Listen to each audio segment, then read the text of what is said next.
So overall on that first slide, you did pretty good, but there are some mistakes that we want to make sure we correct. Almost everybody got number 1 right. Okay, but number 2, couple mistakes are being made. One is when you plug in, remember that we're plugging in with a negative inside the parentheses. So negative a raised to the second power is negative a times negative a. 1, the negative goes away, but 2, the squared does not. So if there was a value there and I squared it, obviously the squared goes away. But because that's not a value, that's an actual variable, negative a times negative a stays negative a, or it stays a squared. And then from there, you don't need to factor. Like, we're going to get into factoring and solving, but not on these. So you don't need to waste the time to even try to factor it. You leave it just as it is. Same for number 3. So overall with number 3, most of you got it right. There's a couple mistakes here or there, but the biggest thing is at the end, then we tried to factor it. You don't need to, okay? How would I know the difference? If I was trying to find the values of x, now I have to factor it, set it equal to 0, and solve. But if I'm just finding the value of an expression, you can leave that expression exactly as it is.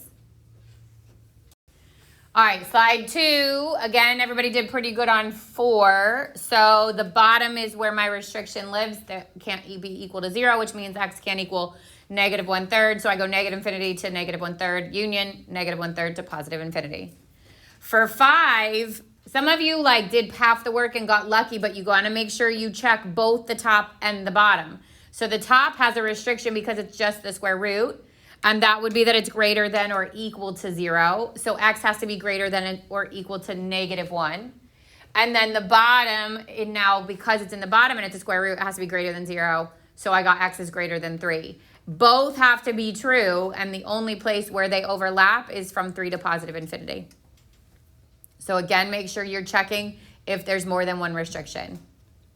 And then overall, really good job on number 6, especially because this is a complicated process, which means you went home and did it. Good job.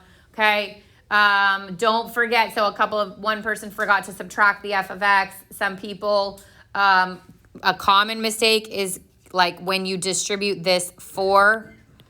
Okay. Sometimes you lose the 4 on the x, on the h squared. Sometimes a negative doesn't get distributed with a 2 and you lose the negative here. Those are some like silly, easy, common mistakes to make.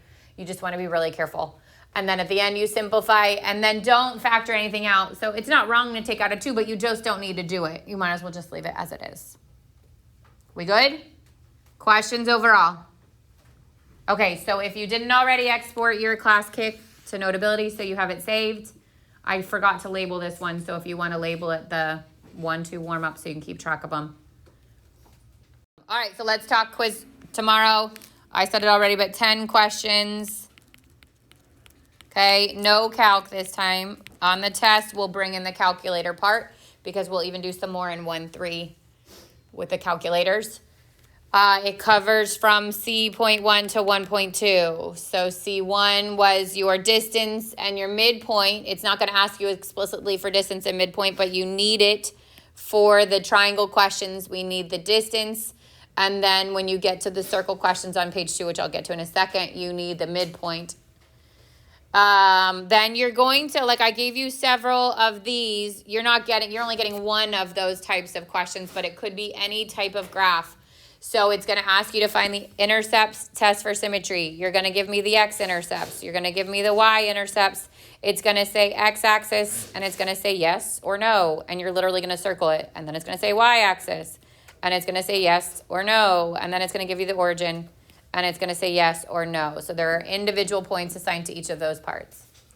If once you get all that information, you have enough information to graph it, and you don't need additional points, then you simply do not need additional points. You give me the graph, you move on.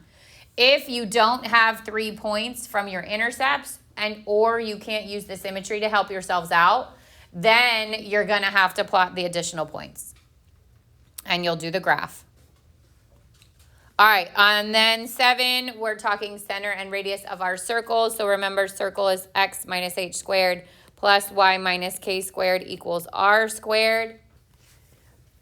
So we would need to do it this way where we take the center and the radius out of my equation.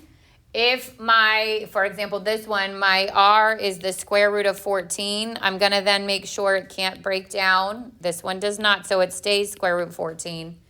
When I go to graph it, I have to approximate that. So root 14 is in between what two perfect squares?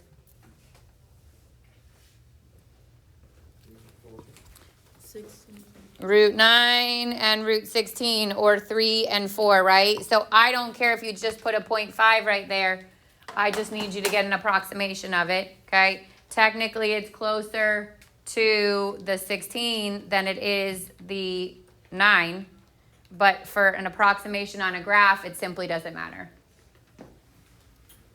And then you'll count on that graph from your center. You would count approximately 3.5, maybe 3.8, but 3.5 from your center to the right, to the left, up and down to get your circle.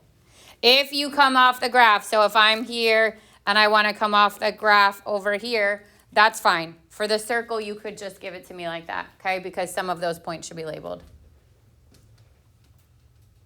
Questions? Okay. Then we continue with the circles at the top. So 8 is finding the equation with the center and it passes through. I would make that my HK and my X, my Y, and I would solve.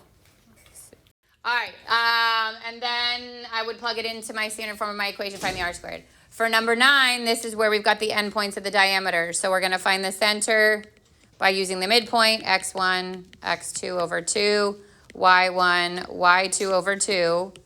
And then my advice is plug in the center and one of the coordinate points and then find your equation that way. And then comes a line. So now we're at 1, 1. So the equation of the line, you can use y equals mx plus b, or you can use y minus y1 equals m times x minus x1.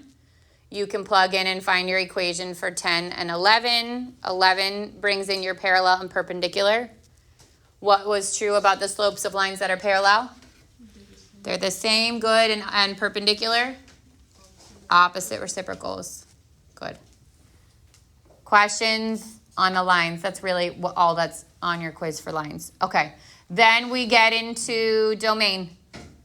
And remember, my answer is all real numbers, except if there's a variable in the denominator, I set that not equal to 0. Or there's a variable in a square root, I set that greater than or equal to 0, or the combination.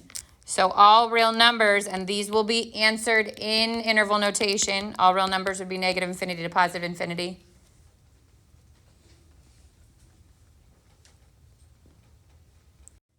Okay, so default all real numbers, negative infinity to positive infinity, and then it's if there's a variable in the bottom, there would be a restriction, I would say it can't equal 0.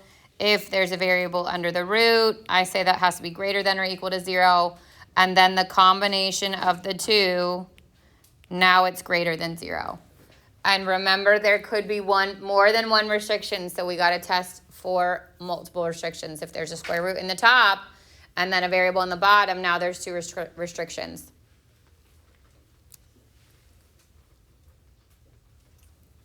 Then came functions. So finding the value, like your f of, we just take and plug it in. This is where 1, 2 started. And we finished off with the difference quotient. So f of x plus h minus f of x all over h. So formulas wise, you need the difference quotient, you need the distance formula, you need the the midpoint, and you need the circle. Questions for me? We're good? Yes? Going once, going twice. Okay. I'm going to